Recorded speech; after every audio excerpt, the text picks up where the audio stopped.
بركة وفقد موجع. Saya ingin menantang Kiai Miftah bahwa sebutkan kepada kita semua, ya generasi muda, adalah siapa dari Ba'alwi yang menjadi pahlawan dari sedang perang salib bahkan sampai perjuangan Republik Indonesia. Semuanya adalah, kalau kita lihat catatan sejarah, justru mereka lebih banyak adalah sebagai penjahatnya daripada adalah pelaku kebaikannya dari semua. Ada beberapa orang yang meminta saya untuk menjelaskan, untuk menanggapi pernyataan Kiai Miftahul Akhyar. Saya tunda, saya tunggu sampai hampir sebulan, ya, karena saya tidak mau menyampaikan itu, karena ini menjadikan, dikatakan oleh mereka, pernyataan Kiai Miftahul Akhyar ini dijadikan hujah oleh mereka yang masih mempertahankan keabsahan Ba'alwi ini. Karena di mana Kiai Miftahul Akhyar menyampaikan bahwa sesungguhnya tanpa Ba'alwi maka Indonesia tidak akan mengenal ilmu. Indonesia seolah-olah tidak akan mengenal Islam dengan baik. Nah, inilah barangkali sedikit ingin saya meluruskan, ya. Padahal harusnya difahami oleh Kiai Miftahul Akhyar bahwa Ba'alwi ini datang kapan dan Indonesia itu sudah Islam kapan, ya. Harus diketahui bahwa Ba'alwi ini datang pada abad kurang lebih tahun 1860-an. Setelah Belanda mendapatkan kesusahan perang melawan Pangeran Diponegoro tahun 1825-1830, ya. Tetapi fakta yang ada, sahabat, teman-teman, ya, tidak benar yang disampaikan Kiai Miftahul Akhyar. Karena pada dasarnya saat itu Indonesia sudah Islam. Bahkan budaya kita sudah luar biasa. Ada istilah asa, silih asi, silih asu, silih wangi itu bahkan sudah ada. Bahkan istilah di daerah Jawa Barat adalah nalang kanu susah, nulung kanu butuh, ngahudangkeun kanu sare, ngabejaan kanu poho, ngantir kanu sieun, sudah ada. Jadi landasan agama Islam itu sudah kuat di Nusantara bahkan sebelum Ba'alwi itu adalah datang. Dan kita harus lihat fakta sejarah kapan Ba'alwi ini adalah datang dan siapa yang membawa. Nah, inilah ini. Dan tetapi yang ingin saya tegaskan di sini adalah kalau dikatakan oleh Kiai Miftahul Akhyar, Indonesia tanpa Ba'alwi tidak akan mengenal ilmu. Kalau kita lihat sejarah, bagaimana kita tahu adalah di Indonesia adalah mereka Wali Songo, ya. Saya tidak akan bahas semuanya. Seperti Maulana Malik Ibrahim sudah ada di Indonesia adalah 882 Hijriah. Kemudian lahir adalah 1419 Masehi. Berarti 1400 Sunan Maulana Malik Ibrahim sudah dakwah di Indonesia. Beliau adalah aslinya lahir adalah di Iran, ini semua. Kemudian adalah Sunan Ampel, adalah lahir 1401 di Champa, adalah di Vietnam, ya. Maka beliau punya nama asli Cina adalah Bun Sui Ho, dan mereka adalah punya anak dua adalah Sunan Derajat dan Sunan Bonang, ya. Ini adalah harus dicatat dalam sejarah kita bahwa mereka lah yang berjasa mengislamkan Buddha dan Hindu Indonesia saat itu, ya. Kemudian juga Sunan Giri atau disebut juga dengan Raden Paku, ya. Lahir 1442 Hijriah, artinya jauh, adalah sekitar 400 tahun kemudian baru Ba'alwi itu akan datang, ya. Beliau adalah putra, dikatakan juga adalah Raden Ainul Yakin, dia adalah putra dari Syekh Maulana Ishaq. Syekh Maulana Ishaq itu adalah putra Syekh Ahmad Jumadil Kubro, aslinya adalah Palestina. Syekh Ahmad Jumadil Kubro adalah punya anak yang pertama adalah Syekh Maulana Syekh Maulana Ishaq, yang kedua adalah Syarif Abdullah, ya, yang nanti akan menjadi ayah daripada Syekh Syarif Hidayatullah, ya. Maka inilah yang harus maaf ya Kiai Miftah juga bagaimana perjuangan Wali Songo memperjuangkan Islam yang luar biasa di Indonesia, ya. Kemudian juga kita lihat, ya, dalam perjuangan waktu penjajahan Belanda, sesungguhnya di Indonesia adalah yang berjuang itu adalah para aulia Allah. Mereka adalah para ulama dan mursyid, ya, di antaranya Teku Umar. Adalah lahir tahun 1854 dan wafat 1899. Jadi kalau begitu Teku Umar adalah sudah menjadi ulama pada saat Ba'alwi sudah datang. Jadi semua, ya. Dan itulah kenapa Sunan Kordronyo adalah datang dan Panderplas itu adalah diciptakan oleh Belanda adalah untuk menundukkan Aceh, karena Aceh tidak bisa ditundukkan. Karena Aceh memiliki keimanan yang luar biasa. Kemudian Imam Bonjol adalah lahir tahun 1772, jauh sebelum Ba'alwi datang. Dia sudah jadi imam, jadi ulama. Bagaimana mungkin Kiai Miftah mengatakan tanpa Ba'alwi Indonesia tidak akan mengenal Islam, tidak mengenal ilmu? Inilah barangkali, maaf Kiai, harus diluruskan. Karena kalau seandainya tidak diluruskan, kasihan adalah para pemuda-pemuda, adalah generasi-generasi muda akan kehilangan sejarahnya dari semua, ya. Kemudian juga Sultan Hasanuddin adalah di Goa, ya. Sultan Hasanuddin adalah tahun 1670, ya. Kemudian juga adalah Pangeran Diponegoro adalah lahir juga sekitar tahun 1785, ya, dan beliau dalam perang Diponegoro 1825-1830 Belanda mengalami kesusahan, sehingga Belanda saat itu seolah-olah di akhir kita tahu Belanda membuat fitnah tentang thariqah di Indonesia, sehingga seolah thariqah di Indonesia dianggap sesat tadi semua. Ya, inilah sebetulnya bahwa sejarah kelam tentang thariqah Indonesia dianggap sesat sebetulnya karena adanya kong kali kong antara Belanda dengan Ba'alwi tadi semua. Sementara Ba'alwi menghendaki, sebagaimana belakangan ini belum lama Habib Lutfi bin Yahya mengatakan bahwa sesungguhnya bahwa thariqah yang sebenarnya adalah thariqah Alawiyah. Ini sebuah kengacauan yang luar biasa tadi semua, ya. Tetapi faktanya thariqah di Indonesia, Satariyah, Wahidiyah, Ahmadiyah, juga Qadiriyah, Naksabandiyah, Qadiriyah, Khalidiyah, Wahidiyah, semuanya sudah ada di Indonesia, termasuk Syekh Muhi Pamijaan adalah Satoriyah. Dan bahkan Pangeran Diponegoro adalah Mursyid Qadiriyah, Imam Bonjol adalah Mursyid Naksabandi, dari semua, ya. Nah, inilah sesungguhnya saya ingin menantang Kiai Miftah bahwa sebutkan kepada kita semua, ya, generasi muda, adalah siapa dari Ba'alwi yang menjadi pahlawan dari sedang perang salib bahkan sampai perjuangan Republik Indonesia. Semuanya adalah, kalau kita lihat catatan sejarah, justru mereka lebih banyak adalah sebagai penjahatnya daripada adalah pelaku kebaikannya dari semua. Jadi saya ingin ini adalah diluruskan sejarah ini, ya. Nah, kemudian juga harus diingat dalam fakta sejarah adalah adanya manuskrip, yang manuskrip itu adalah sejak zaman Belanda adalah adanya kerjasama antara neo-feudalism adalah dengan Belanda saat itu.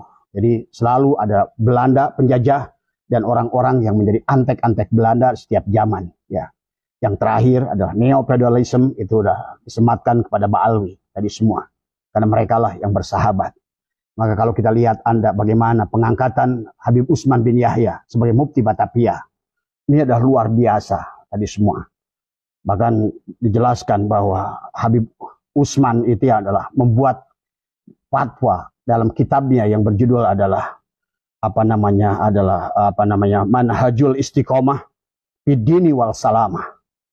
Beliau menuliskan dalam kitab itu adalah bahwa sesungguhnya perjuangan pemuda-pemuda Indonesia saat itu, para pahlawan Indonesia dianggap kurur, dianggap adalah tipu daya setan, dianggap perjuangan itu adalah jihad orang bodoh. Bahkan kata Habib Utsman itu adalah dosa. Bagaimana? Berarti kalau demikian Habib Utsman bin Yahya menganggap Pangeran Diponegoro adalah penjahat, Patimura adalah penjahat, Hasanuddin adalah penjahat, Teguh Umar adalah penjahat, Imam Bonjol adalah penjahat. Nah, inilah makanya saya ingin menyampaikan kepada Kiai Miftahul Ahyar, coba belajar sejarah yang lebih jauh dari semua. Karena sejarah itu adalah merupakan kebanggaan, adalah sebuah kisah kronologis keindahan sebuah bangsa dari semua. Kalau orang sudah melupakan sejarahnya, apalagi di dalam manuskrip ini dijelaskan ada kong kali kong antara neo-feudalism, di antara juga dengan Ba'alwi dan Belanda, ya. Kenapa mengangkat Ratu Helmina adalah mengangkat Utsman bin Yahya ini adalah sebagai Mufti Batavia, di mana di sana ada kong kali kong, bahkan diceluskan dalam manuskrip itu adalah nasihat dari Sunan Giri yang menyampaikan hati-hati bahwa sesungguhnya sudah ada tercatat dari mereka bahwa sesungguhnya ada kong kali kong di antara neo-feudalism dan juga dengan Belanda saat itu, adalah yang menulis jangan sampai ulama Nusantara adalah menjadi tuan rumah di negeri sendiri. Ini tidak aneh, ya. Kalau belakangan hari adalah tidak aneh. Kenapa? Maaf ya, Habib Lutfi bin Yahya mengganti makam di mana-mana dari semua. Kenapa Habib Lutfi bin Yahya membuat sejarah NU, merubah sejarah NU, seolah sejarah NU adalah didirikan oleh Habib Hashim bin Yahya, ayah kakeknya. Ini kemudian sekarang dibantah oleh pelaku sejarah karena kebetulan adalah pelakunya masih ada, keluarganya masih ada. Ini adalah kebohongan yang memang sudah ada perjanjian itu dari dulu sejak zaman Belanda dengan kakek buyutnya Habib Lutfi sendiri. Adalah bagaimana jangan sampai ulama Nusantara ini adalah menjadikan pahlawan kepada bangsanya sendiri. Maka inilah timbul kenapa pengakuan-pengakuan yang palsu daripada mereka. Di antaranya adalah membalwikan makam, dan ada 60 makam yang sudah dibalwikan. Di mana di makom-makom di daerah pemakaman Sunan Ampel penuh dengan Al-Haddad, Al-Habsi, As-Segaf. Kapan itu adalah mulainya? Kemudian juga adalah di Sunan Kalijogo bermunculan makam-makam Habib yang juga demikian dari semua. Jadi inilah memang ternyata bagian daripada rencana untuk menjadikan mereka adalah tuan rumah. Nggak aneh kalau seandainya mereka berpidato, kami adalah pemilik bangsa ini, kami adalah tuan-tuan bagi kalian.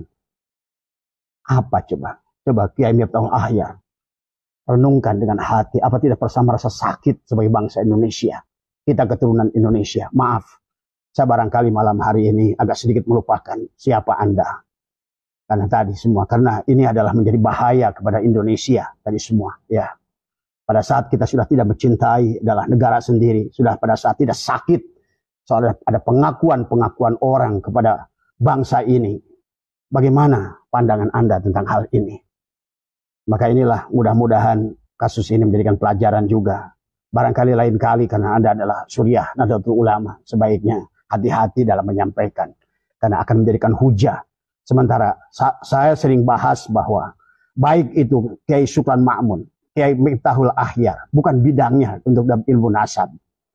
Jadi jangan juga menyandar-nyandarkan adalah Sayyidina Khalil Bangkalan ataupun kepada Hadratus Syekh Hasyim Asy'ari, karena juga saya sama seperti Kiai Imad II, saya mempelajari, tidak ada mereka mengisbatkan, mereka hanya husnudon kepada mereka itu semua. Kenapa? Karena mereka juga Hasyim Asy'ari bukan ahli ilmu nasab, Sayyidina Khalil Bangkalan juga bukan ilmu nasab, sementara ilmu nasab itu adalah merupakan ilmu fikih, yang mana ilmu fikih itu adalah berubah karena ruang dan waktu. Ingat, saya pernah menjelaskan tentang pergerakan sejarah ilmu agama Islam, ilmu fikih, sejak dari mulai Imam Mujtahid sampai sekarang. Semuanya adalah saling membongkar. Bukan membongkar, memang fikih itu adalah ranah yang akan berubah dengan ruang dan waktu. Jadi kalau mereka tidak mengatakan, karena memang teknologinya tidak mendukung, karena fikih itu adalah ilmu ain, ilmu yang harus dibuktikan, dan harus dinyatakan. Bukan ilmu karomah. Karomah itu hanya sekali.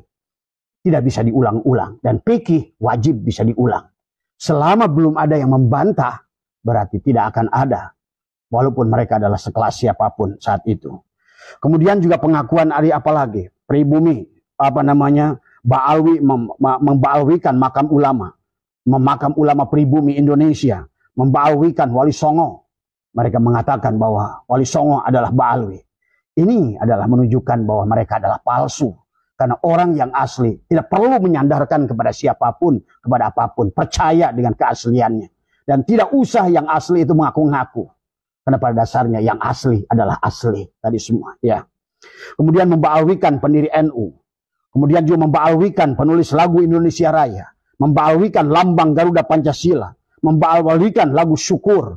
Memba'alwikan adalah termasuk hari yang paling sakral, pengumuman hari kemerdekaan dianggap itu adalah hasil Habib siapa dari Kuitang, dari semua. Tetapi sekarang dibantah oleh seorang profesor Anhar Gonggong, adalah merupakan juga pelaku dalam sejarah, karena mereka pun adalah mereka saat itu sudah dewasa, sudah menjadi seorang sarjana dan sudah ngerti adalah ini semua. Makanya maaf Kiai Miftahul Ahyar, harusnya barangkali pelajari sejarah bukan hanya bab ilmu. Silakan Anda menguasai 12 pan. Silakan Kiai Supran Ma'mun menguasai 12 pan. Tapi dalam bab ilmu ini adalah bukan keahlian Anda. Inilah yang harus dijadikan, dan juga buat generasi muda semua, Jangan asal dengarkan ya tadi semua. Walaupun dari seorang kiai yang soleh, bahkan seorang wali sekalipun yang kasab, tidak bisa. Karena ilmu nasab adalah bab ilmu fikih, dan ilmu fikih adalah sesuatu. Untuk menentukan kita satu Ramadan pun harus melihat ru'yatul hilal. Kenapa? Karena itu bagian daripada panfikih. Maka harus terlihat bulan. Barulah paman syahida minkumus syahra fal yasum. Siapa yang menyaksikan bulan. Maka inilah. Maka demikian pula dengan ilmu nasab. Tadi semua. Itulah ilmu fikih. Kenapa dalam fikih muamalah tidak boleh kita membeli sesuatu itu seperti kucing dalam karung.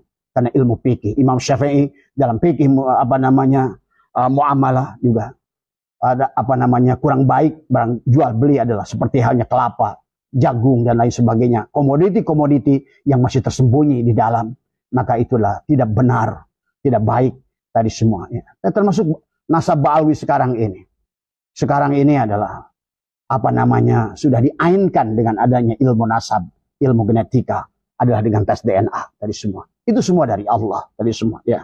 Kemudian juga mereka memba'alwikan adalah hari kemerdekaan. Memba'alwikan adalah kemudian adalah nama-nama pahlawan. Tadi pahlawan di Penogoro adalah Ba'alwi. Imam Bonjol adalah Ba'alwi. Bagaimana ini semua? Kalau Anda asli, seharusnya tidak perlu Anda menasabkan kepada siapapun. Kenapa harus mengaku makam? Kenapa harus mengaku pahlawan? Kenapa harus mengaku lambang Garuda Pancasila hasil Ba'alwi? Kalau Anda adalah asli. Tadi semua ya. Orang yang palsu lah yang selalu menyandarkan kepada yang asli. Inilah yang harus difahami ya. Kemudian bahkan Habib Lutfi pernah hampir mengasegafkan Syed Khalil Bangkalan, memasukkannya di dalam silsilah Thariqat Naksabandiyah. Qadiriyah Naksabandiyah. Nah ini ya sahabat ya. Jadi saya ingin bahwa ini adalah ingin meluruskan sejarah. Maka itulah kenapa jas merah, jangan lupakan sejarah. Itulah ungkapan Bung Karno. Karena pada saat kita sudah melupakan sejarah, maka ini akan bahaya. Jadi itulah dari manuskrip ya yang ditemukan bahwa ada kong kali kong antara Belanda dengan neofeudalisme.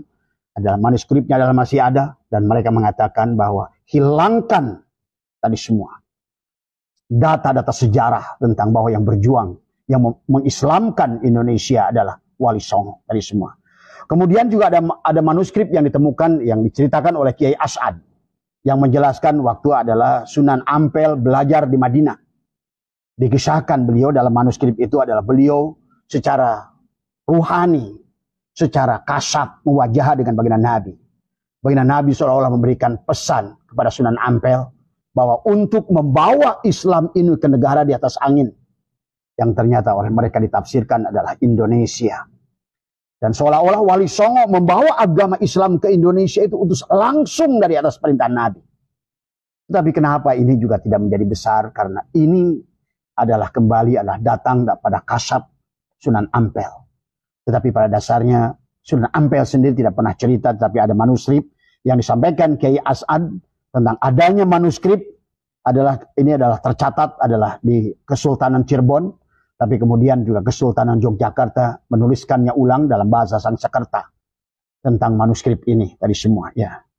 Jadi maaf ya sahabat, inilah hal-hal yang harusnya Kiai Miftahul Ahyar itu adalah sakit mendengar pernyataan bahwa kami adalah tuan dari kalian, kami adalah majikan kalian. Bahwa Indonesia adalah pintu tarim. Indonesia adalah merupakan pintu aulia tarim. Inilah dari semua. Di mana kebanggaan kita, wahai Kiai, dari semua. Ya. Di mana kebanggaan kita sebagai bangsa, dari semua. Kalau nanti rakyat Indonesia berapa ratus tahun kemudian, anak-anak sekolah sudah tidak kenal. Di mana buku sejarahnya, diantaranya dalam buku Cahaya, yang di mana Habib Lutfi bin Yahya mengklaim bahwa NU adalah seolah-olah pencetusnya adalah Habib Hashim. Ini adalah kebohongan tadi semua ya, yang harus dipahami oleh kita semua. Tetapi sejarah juga, coba Kiai Miftahul Ahyar tadi semua, sejarah membuktikan ya, orang-orang Ba'alwi yang selalu teriak menuduh NU adalah merupakan tempat-tempatnya PKI. Tapi sejarah membuktikan tahun 1963-66 sedikitnya ada 5 Habib yang menjadi gembong PKI. Di antaranya adalah di Jawa Timur ada Habib Sukardi dari Jawa Timur, Habib Muso di Jawa Tengah, Habib Aidit di Jawa Barat, Habib Bakrobah di Kalimantan. Semua adalah gembong PKI. Karena memang Yaman itu adalah dulunya adalah tempat PKI. Dan mereka datang ke Indonesia adalah dibawa oleh Belanda ke Indonesia. Adalah karena kelemahan bangsa Indonesia.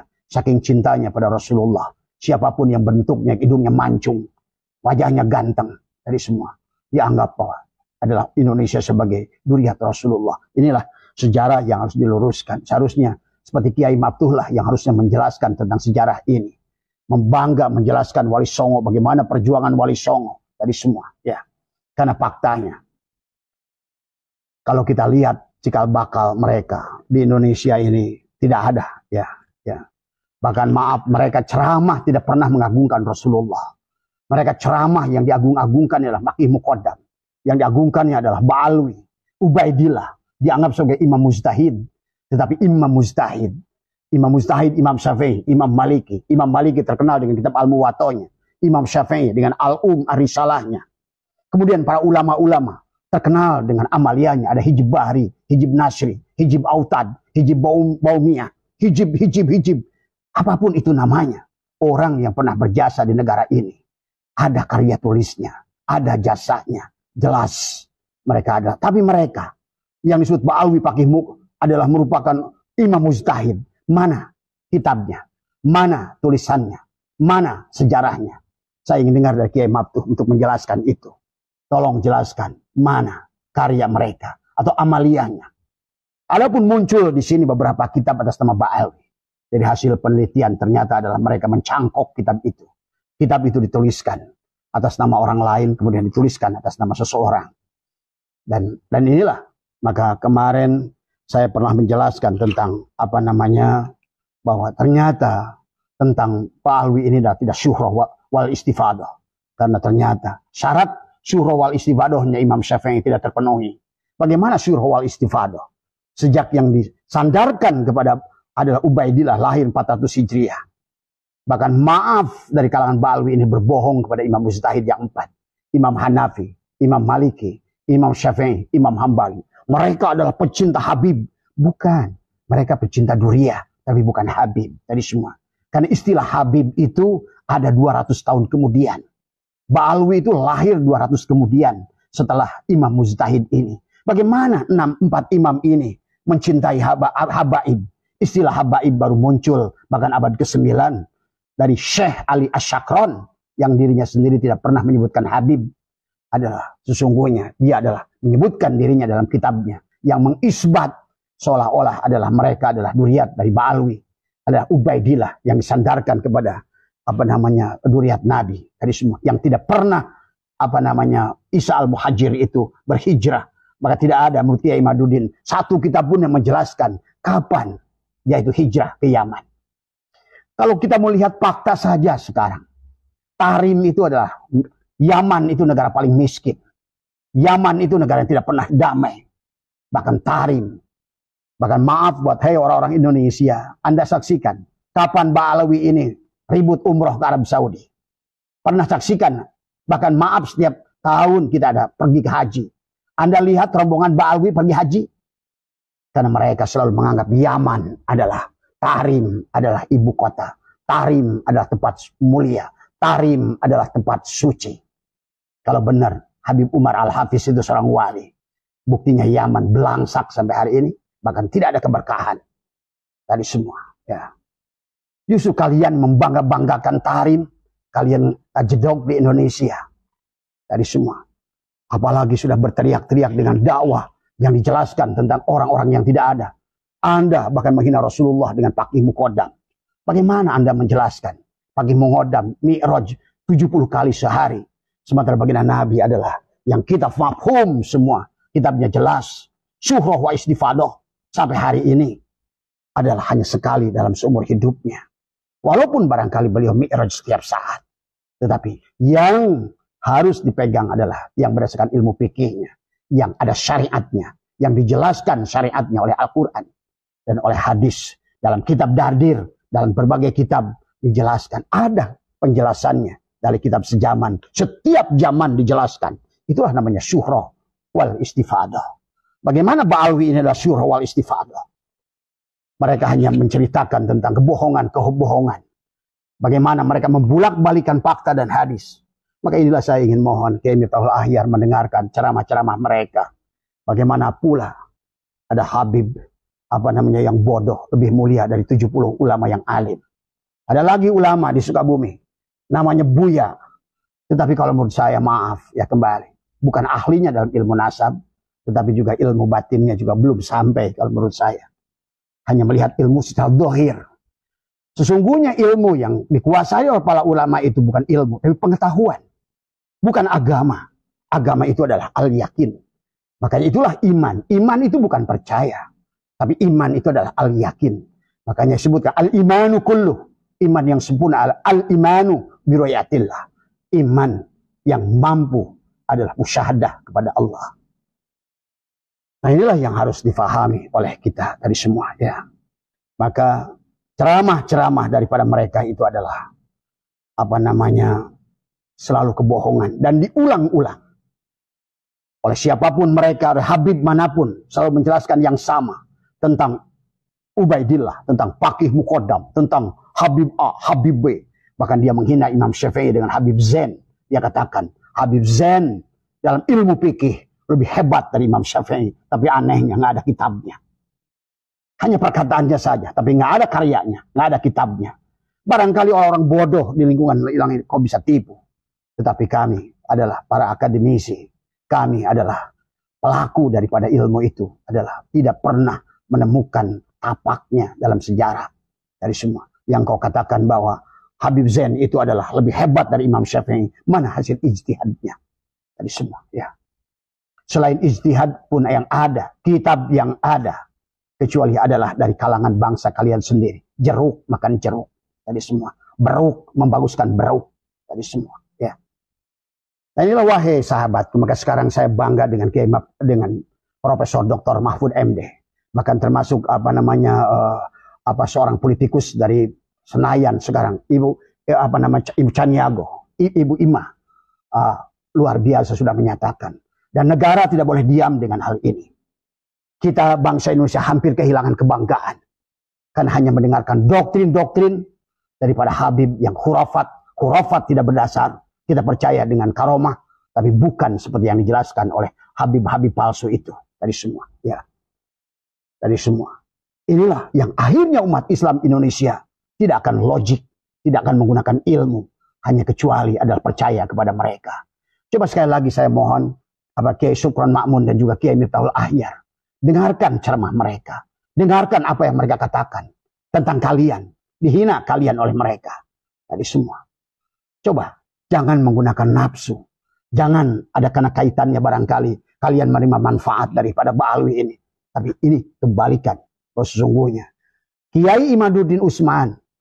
Profesor Dr. Mahfud MD. Profesor Agil Siraj. Kiai Haji Mustafa Bisri dan semua ulama yang ada di situ, Kiai Abbas dan semuanya adalah ini ingin menjaga kemurnian Islam. Ingin bukan hanya kemurnian Islam, tapi bagaimana bangga sebagai bangsa Indonesia yang sekarang sudah diacak-acak oleh mereka. Tadi semua. Sehingga ini sahabat, saya mengerti tentang ilmu hipnosis.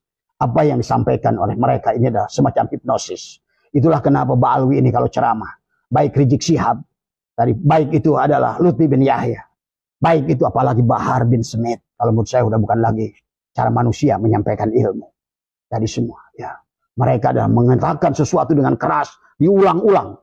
Ingat, kita punya otak kecil dan punya otak besar. Inilah saya lihat kepada mukibin ini susah berubah. Kenapa? Karena sudah tertanam di otak bawah sadar kalian semua. Kepalsuan ini semua. Kebohongan yang terus-menerus. Nah itulah dikatakan oleh Bung Karno. Itulah yang dikatakan Mahatma Gandhi. Itulah yang dikatakan oleh Hitler bahkan. Kebohongan yang terus-menerus akan menjadikan kebenaran satu saat nanti.